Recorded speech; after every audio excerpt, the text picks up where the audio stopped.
ভাবধারার সঙ্গে যুক্ত হতেন এবং আমাদের এই চিন্তাধারাকে সামনে রেখে আজকে কংগ্রেস লিগ্যাল অ্যান্ড হিউম্যান ডিপার্টমেন্টের যে সভা এখানে অনুষ্ঠিত হয়, আমাদের এই সভায় রাজ্যের বিভিন্ন বারে যারা আইনজীবী হিসাবে কর্মরত প্রায় 40 জনের অধিক সমবেত হয়ে এই দেশে গণতন্ত্র হত্যাকারী, সংবিধানের অমান্যতা, সংসদ থেকে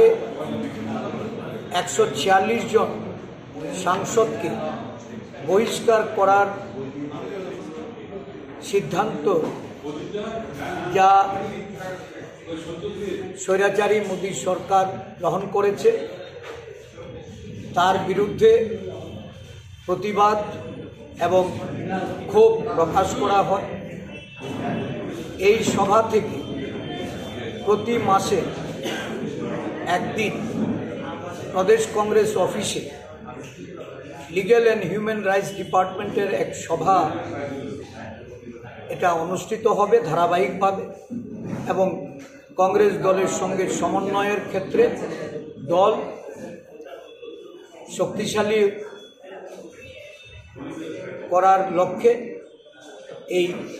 লিগ্যাল হিউম্যান রাইটস ডিপার্টমেন্ট সভা করে। তাছাড়া আজকে আমাদের দলে এই রাজ্যে স্বনামধন্য একজন টিপিএস অফিসার, যিনি আদিবাসী এলাকায় ওনার জনপ্রিয়তা এবং সাংগঠনিক কাজকর্মের জন্য সর্বজন বিদিত উদয় দেববর্মা মহাশয় এবং তার সাথে আমাদের জনপ্রিয় নেত্রী, যিনি এই রাজ্যে তৃণমূল কংগ্রেস থেকে সংসদের নির্বাচনে লোকসভায় উনি লড়াই করেছিলেন, আজকে জাতীয়তাবাদী আদর্শে বিশ্বাস রেখে ত্রিপুরা প্রদেশ কংগ্রেসের পতাকা হাতে নিয়ে জাতীয় কংগ্রেস দলে উনি যোগদান করছেন। আমি ওদেরকে স্বাগত জানাচ্ছি। ওদের এই যোগদানের ফলে রাজ্য আদিবাসী কংগ্রেস শক্তিশালী হবে এবং পাহাড়ে যে আমাদের সাংগঠনিক কাজ চলছে